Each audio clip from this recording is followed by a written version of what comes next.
Okay, good morning.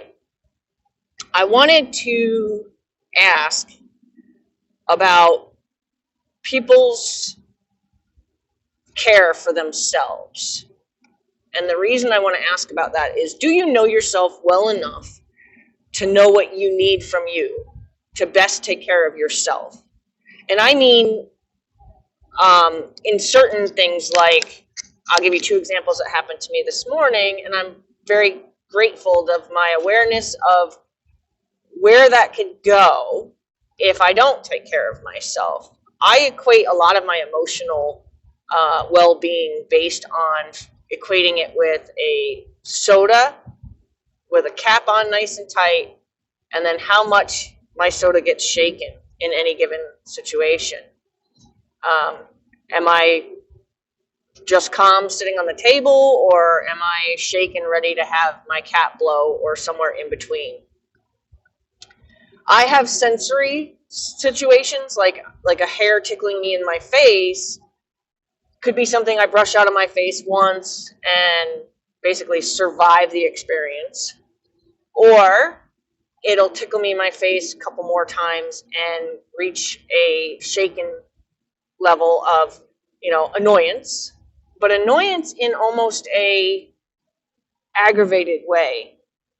So I feel that perhaps as a person who suffers from sensory stuff, I get more actual irritation from something than the average person. Because truthfully, I see somebody with the hair stuck in the corner of their mouth while they're talking and feel like they don't recognize it's even there. It almost bothers me. Not I don't have a visceral experience, but it almost bothers me looking at that, because I know I wouldn't be able to tolerate that. I would not be able to, have that experience. So this morning I had one hair that must have bent back the way it should have been going, I guess. And it was tickling me in the face no matter how many times I cupped my face and made the effort to pull it back into the ponytail. It really just kept somehow finding its way back in my face, to the point of recognizing this was going to be a problem for me. I was going to let my soda get shaken about this, and I was going to find myself feeling elevated in agitation. So I recognize I'm having this little issue. Now it's time to go out, and I haven't remedied this hair yet, and I'm putting on my boots, and it's tickling my face, and my dog is kind of like, here I am, put my collar on, because she thinks she's supposed to get really close to me so I don't forget her. And she wasn't bothering me, but I was recognizing that the hair was bothering me, so I was like, Bailey, mommy's going to have to figure something out, because I'm going to have a little bit of a freak out here if this one hair, because it's just sometimes if I'm waking up in a mood that just can't handle that. So I'm standing there with my choice of a knit hat and the big ski face mask kind of hat that goes down over the back of your head onto your neck and kind of works as a scarf as well. And I'm like, be good to yourself.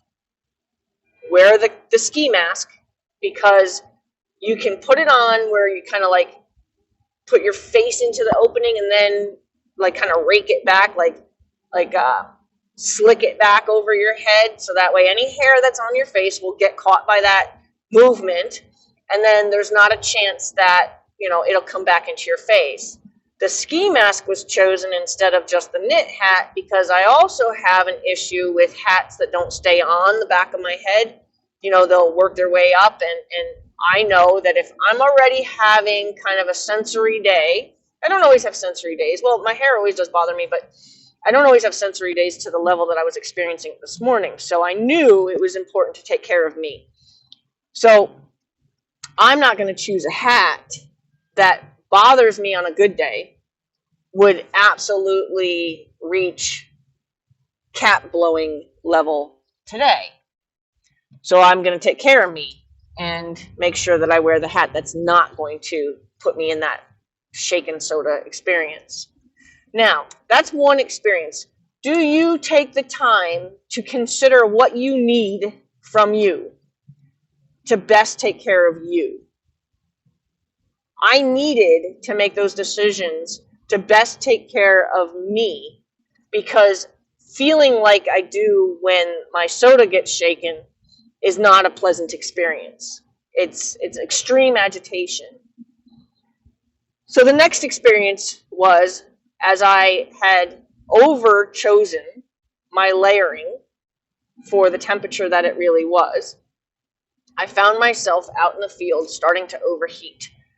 So I had to make the decision to slow down, to lower my generated heat from my activities, because I still had more to do before I could get inside and take a layer off. I made the decision after I had cooled down. I got in the barn, and then I started kind of working again, kind of working up some more body heat again.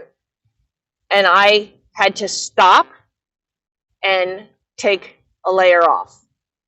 And then I ended up realizing I better take 2 layers off, because I actually finally can describe that feeling, that shaken soda feeling, is almost a panic attack, like almost feeling panicked by how intense it felt to be overheating, and almost feeling like I'm stuck in that overheating position. I'm stuck in that overheating sensation. And I even had always kind of thought maybe I would call it claustrophobic feeling. I'm claustrophobic in my warmth. But, well, what is a claustrophobic feeling? That's a panic feeling, right? That's a panic. So I actually realized that I was having a level of a panic attack because I was overheating.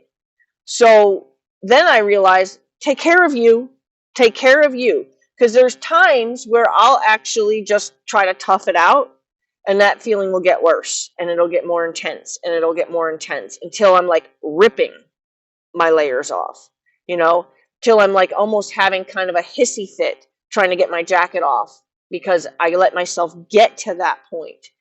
So my question really is do you take care of you? Do you know what your tolerances are? Do you know what your sensitivities are? And do you look out for yourself and take care of yourself? Now, I'm probably admitting things about me that nobody wants to admit about themselves. And you're probably even passing judgment based on what I'm telling you. Like, wow, you have a panic attack because your hair's tickling your face, or you have a panic attack because you wore too many clothes. It's not a panic attack. It's a sensation of feeling like my soda is getting shaken and not wanting to allow it to get to, ripping my hair, like finding that one hair and actually pulling it out of my head to stop it. Or getting to the point to where I'm like ripping my clothes off instead of just taking good care of myself in good measure with the right frame of mind. I wonder about other people. Like, I wonder, am I the only one? I can't be the only one. And if I am the only one, cool. At least I'm sitting here to tell you that I took care of myself today. And I'm proud of myself for taking care of myself, because I don't always do good by me when it comes to things like that. Like, I should have, because I have to pass the door anyway, I should have taken a layer off when I went to go to the next field, and I already realized I was overheating. However, my fear then is, will I underdress for that next stretch? And will I be upset with myself because I underdressed? So I'm still proud of myself for not letting it get too intense. But I know, especially preemies, I know I wasn't a preemie, but I know especially preemies, they suffer with sensory stuff. Anyone else suffer with sensory stuff? And do you take care of yourself recognizing that you have sensory issues?